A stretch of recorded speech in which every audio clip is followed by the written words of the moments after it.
Welcome to the Susan Brender Show. It's all about you, featuring shows on health and wellness, the performing arts, politics, and people who inspire you to be your very best. And now, here's Susan Brender. I'm Susan Brender, and this is the Susan Brender Show. Today, my guest is Debi Silber. She's an MS, RD, WHC, FDN, the Mojo Coach, CEO of Lifestyle Fitness, Inc., and founder of the www.themojocoach.com. I want to welcome to the Susan Brender Show, Debi Silber. Oh, thanks so much for having me. You know, Debi, right now there's a trend to really lose weight in a very healthy way. And so people like yourself, you help people, you recognize that people, when they're healthy and they lose weight, they do fitness, wellness, lifestyle, and personal development, that's the most important thing. And you're the expert on that, aren't you? I don't know about that, but what I found in my business is it used to be that I'd get someone lean and healthy and help them get lean and healthy, or get them off medications or rid them of a disease for the sake of just that. Now it's really evolved to the point where that stuff's in the way. So once they get lean, once they rid themselves of that disease, now they can think straight. Now they have the energy and confidence to say, okay, what do I really want? What am I willing to take a look at now? And that's where we really get to work. Okay, so now you say let's get to work. So give me an example of what you think getting to work means. It could be anything from, it's very typical for someone to start with me for, let's say, a weight issue and leave with a new business or a new relationship. It happens. And it's because the work is, sure, it's breaking those habits. Like, we'll break a sugar addiction in week 1. I'll work with a diabetic. They'll be off of insulin in 4 or 5 weeks. So we'll do that work. And yes, there's work in changing habits and changing behaviors. But the real work is changing the beliefs that caused all those behaviors and habits in the first place. Okay. When we start doing that, that's when I really see a shift. Now, Debi, here's the problem. Everybody who watches television or listens to the radio, they hear commercials of all kinds of things. And there are commercials that are about all these restaurants like McDonald's, and I don't want to just put them in and tell them that they're the worst, but how do you fight that? I mean, people are getting they're learning that it smells good, it tastes good. How do you fight that? Yeah. Well, first of all, I'll tell you, I don't believe in getting anything with fighting. So what I do is I educate. And when they know what they're truly getting when they eat in a place like that, they're so disgusted. And they feel so duped and so taken advantage of that they just truly don't want to eat there. And what I flood them with at that point is where they can find whole, real, nutrient-dense foods, and it doesn't have to be in an expensive restaurant. It could be. I mean, I've shown myself I can eat just about anywhere and find something that I can have. It's being strategic. It's knowing what works and knowing what doesn't. But I'm really a believer in, through education, you truly learn, and that's where you make your best decisions. Mm-hmm. Now, how did you become known as the Mojo Coach? Back in 2007, I had a husband at home and 4 kids and 4 dogs. We have 6 now. Yeah. And this full-time business as a dietitian and trainer. But I also had these toxic relationships and way too much stress, and I was trying to be everything to everyone all the time. I got so sick, and I just kept blowing off all these sicknesses and illnesses and conditions, and it got to the point where I couldn't function, just disease. And I had to give up everything. I lost it all. And that's when I learned that it had to have something to do with these relationships, with my thinking, with my level of stress.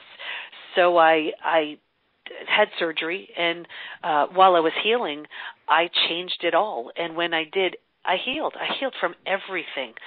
Got my mojo back, started working with clients again, but this time in such a different way. They got their mojo back. They started calling me the mojo coach, and what I learned through that process, I've just been teaching thousands of people ever since. Yeah. Now, are you finding that today people are more aware and that they're more educated about good nutrition and the way they should eat? Many are still stuck in some, unfortunately, very unhealthy mindsets and beliefs. Interesting. I had 2 interns working with me 2 summers ago, coming out of very prestigious nutrition schools, still learning the same stuff I learned 20-something years ago. I mean, it's negligent to still teach that, and it's what's putting people in hospitals, not getting them out of it. Mm-hmm. So a lot of the information that's still being taught and still being shared is old, but a lot of the stuff that's current and that's been tested and proven is helping so many people, and a lot of people are really realizing that the new information is good and it works. Yeah.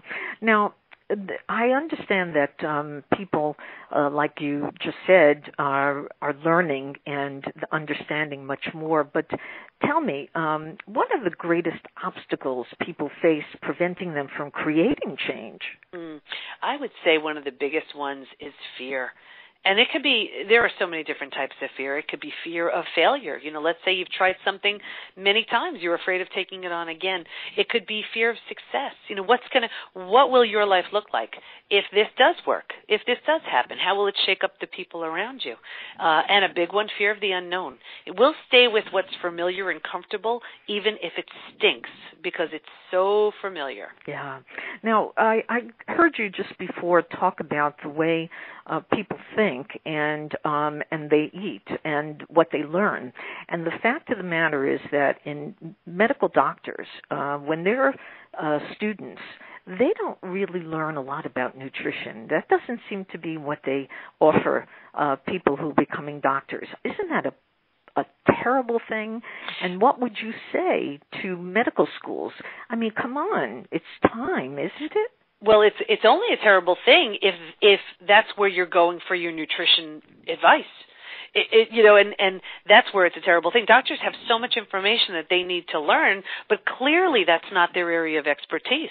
So why not delegate it to someone where it is their area of expertise? And then even within that, I would definitely check and see what type of nutrition education is this nutrition person teaching you, because I'm still hearing nutrition advice, like I said, that I learned years ago, mm-hmm. and it's crazy to still teach that. I mean, that's what keeps cravings high. That's what keeps you stuck. It's that same old model that's created such a dysfunctional relationship with food, with eating, that's created disease.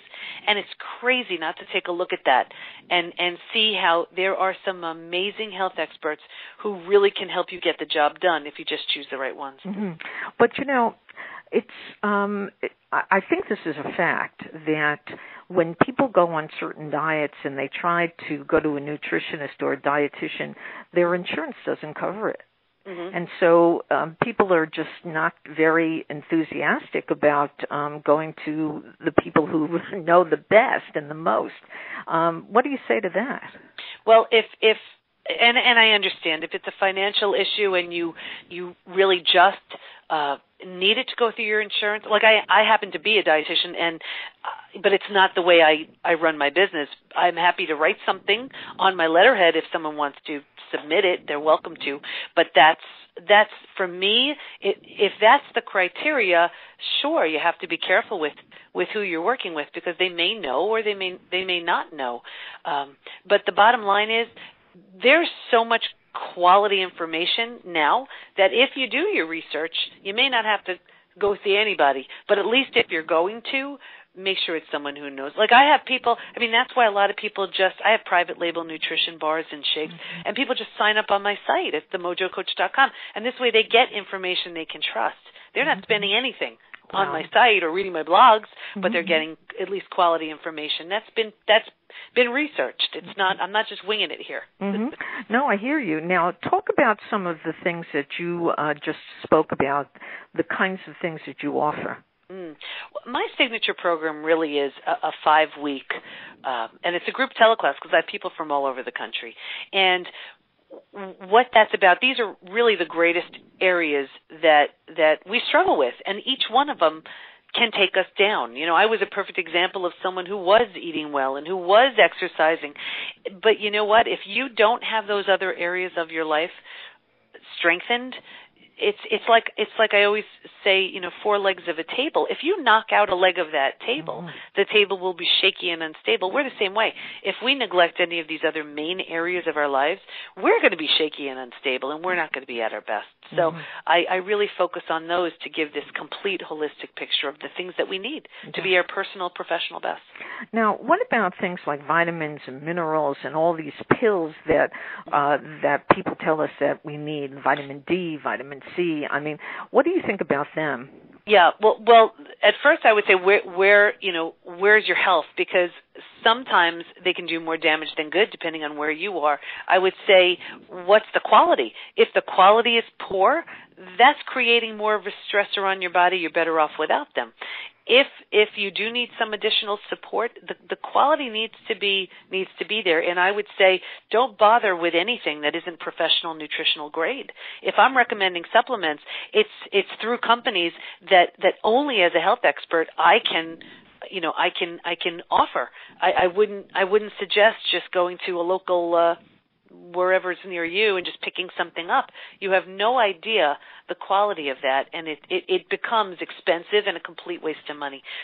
So many different factors, but as a general overall thing to say, I would say that the quality of our soil is so poor that it's really unlikely we're getting all the nutrients we need, even if we're taking in a very a good quality diet. Yeah. Now, you just talked about, you mentioned diets, and so I know that there are many diets out there, but what do you think about all of these diets that tell you eat raw vegetables, don't eat meat, all the things that, like the paleo diet, for example. Do you believe in them? Well, here's what I do believe. I don't believe in dieting. I believe in, I am the last stop. I don't believe in dieting, because diet means on or off. It means you're doing this and then at some point you can't wait to get to the finish line and then you go off of it. Anything I teach my clients is really for life. It's the same on a modified version. It's the same thing. My clients who've lost 100 plus pounds will be on. My diabetics, my heart patients, me, just to maintain health.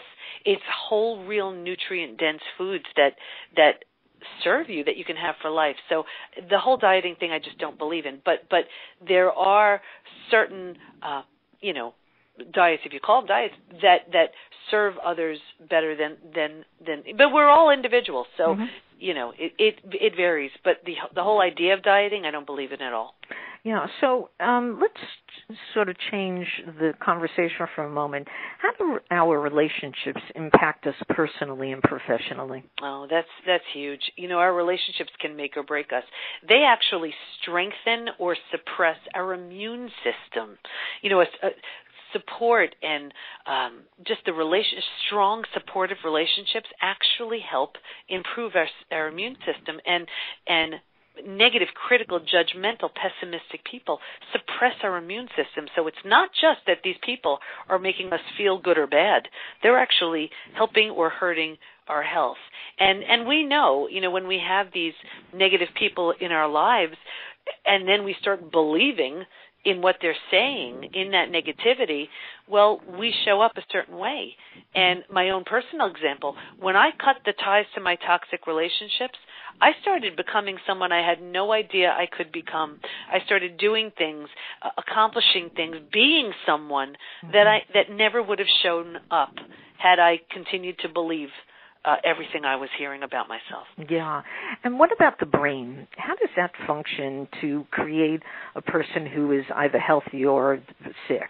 Yeah. Well, we have these it's almost like tracks. Imagine these tracks in our brain, and we have these beliefs that are formed, and then we just keep firing off the same belief over and over and over again. It doesn't make it right or wrong. It doesn't make it good or bad. It just makes it our belief, and we don't question it. So if we grew up with a belief in some limitation, like, we could never make that much money, or we could never have that kind of relationship, or we could never have that kind of body, well, our mind does everything to prove us right. And gives us supporting evidence over and over again to prove us right. And what we need to do is take a look at what are those tracks that we lay down. And if they don't serve us, we need to lay down some tracks that do. Mm-hmm. Now, is there any kind of map that you lay out for people who not go on a diet, but people who want to change their habits? Because, as you said, some people just get stuck. And they don't know what to do. So is there a map? Lay it out for us. Yeah, I do. And that's my 5-week program. I start with nutrition because it's the least personal, and also because in just starting there, we can clear up a health issue. There's the brain fog lifts. We feel better. We have more energy. We sleep better. And then we're two things. We're much more willing to, because we feel better, to say, okay, well, what else can I do?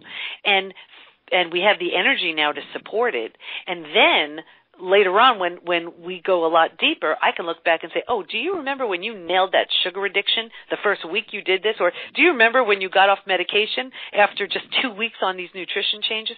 So it serves so well in that way. And then from there, we go into fitness, and I'll completely debunk what they're doing and change it for something where, maybe they're working out for 20 minutes as opposed to an hour and getting 10 times the results.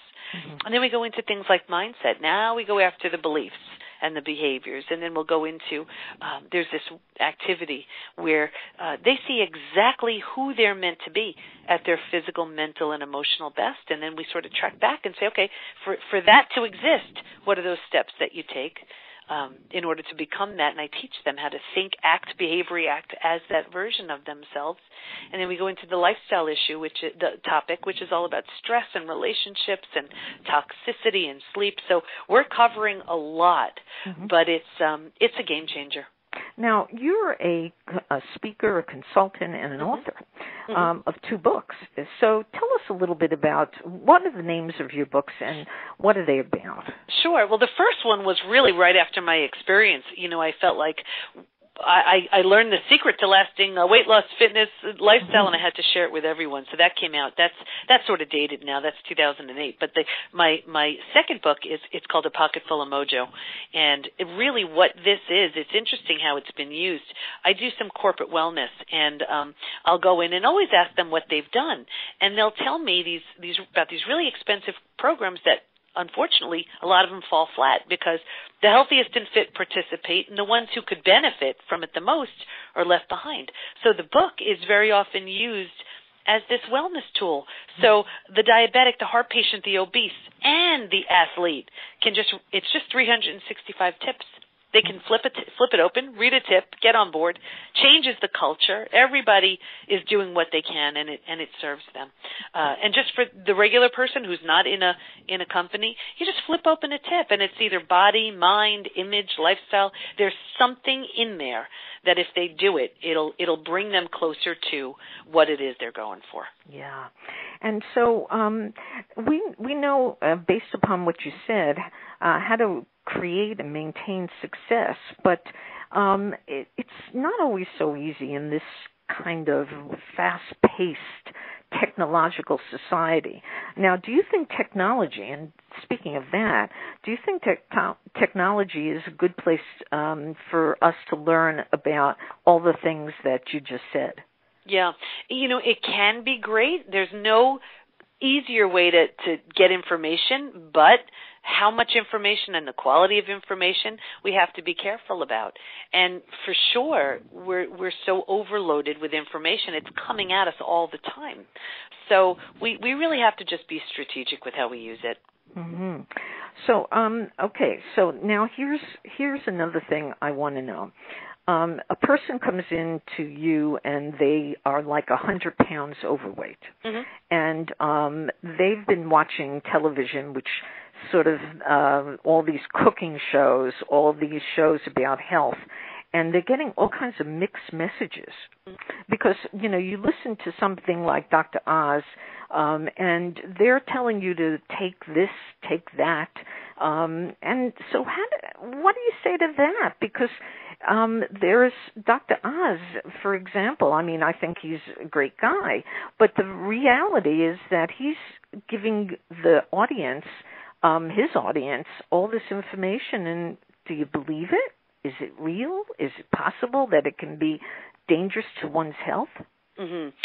And you know, I can't really comment on what he's promoting. I'm not sure what he's promoting. I know when I was on his show, I just did a fitness segment when I was there. So that I know was real because I did it. What I would always ask, whenever I'm starting with anybody, is I want to know where they're coming from. If they're coming in with a weight issue, what's the reason for the weight issue? You know, very often it has nothing to do with food at all. It has to do with, you know, when we're younger, let's say, we hide behind mom's leg when we're scared. Well, when we're older, that weight serves the same protection. So what is it offering us something? What's the benefit it's offering us? What is it keeping us from? What's the fear there? So I'll dive into so many different things to really find out what's going on. Is it just because of habits that don't serve? Are you looking for comfort through your food? And where else could you find that comfort that it could really serve you? So I do a real deep dive before, you know, I go talking about any show, and I don't really watch much TV, so yeah, you and I. It's hard for me to talk about that anyway. But and then I'm just gonna give them so much information that this way they can be aware of what's just designed to sell and what's designed to serve. Mm-hmm. Now, here's another thing. Is it your opinion that it's very important to start teaching good nutrition and various good habits to young children? When they're young, they absorb everything. So I'm curious how you think it is important to teach our children all about good nutrition. Now, one more thing. When schools offer lunch programs, I'm not sure they're so healthy.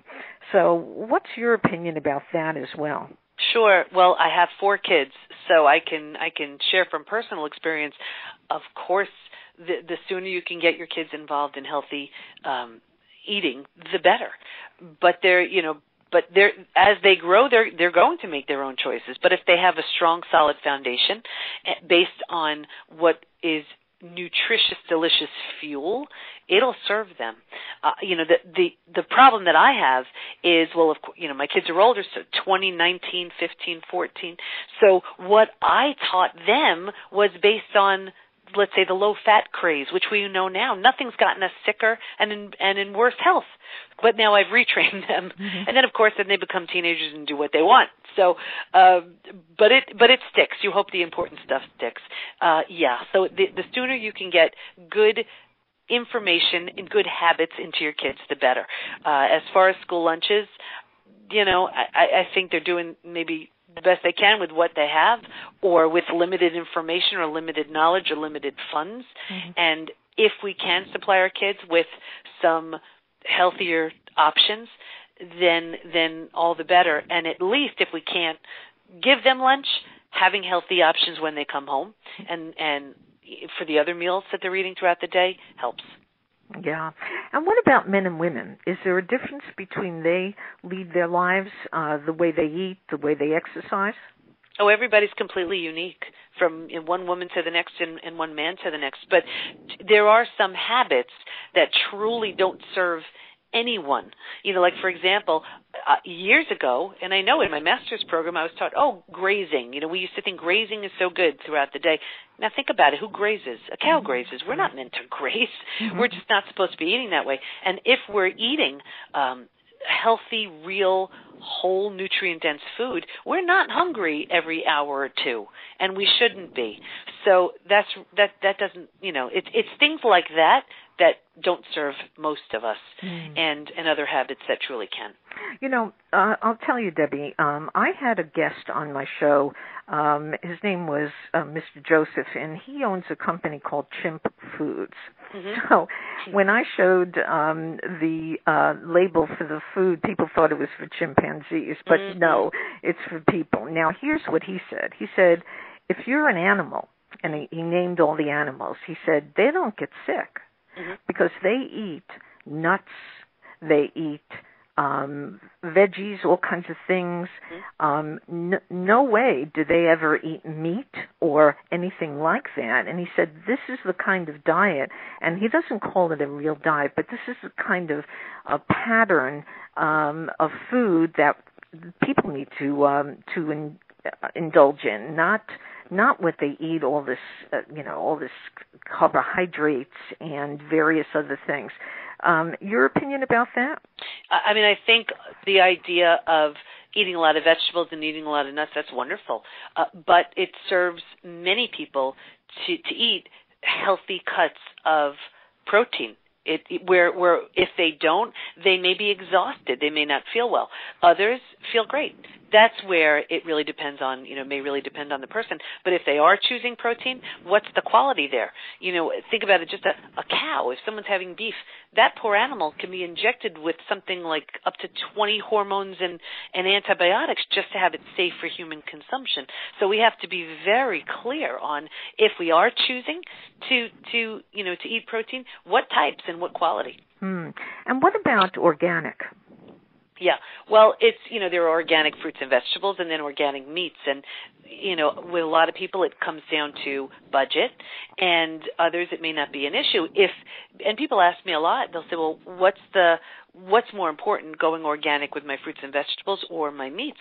And if it's a choice, I would say meats first, because the junk goes right through the tissues, where with a lot of the fruits and vegetables you can, wash off the skin and get a lot of it off. So that's what I would say right off the bat. But organic is definitely a step better, for sure, but so many things we can work towards just to make our choices better. Right. Well, I want to say, Debi Silber, you're an inspiration to people because you've got a lot of information and education to offer. And again, tell our audience about your books and where they can get them and how they can reach you. Sure. Well, thank you. The book is A Pocket Full of Mojo, and you can just find that right on Amazon. And at my site, themojocoach.com, everyone should sign up for 20 Insider Secrets to look and feel better ASAP. I give actionable advice and strategies for many of the things we just talked about. That's right. They just sign up for that right on the homepage of my site. Yeah. Well, again, my guest has been Debi Silber. She is the Mojo Coach, CEO of Lifestyle Fitness, and the founder of the mojocoach.com. So buy her books and look for her because I think she has a lot to offer everybody in our audience. Thank you again, Debi Silber. Thank you. Thank you for listening to The Susan Brender Show. To be a guest, email sebrender@yahoo.com.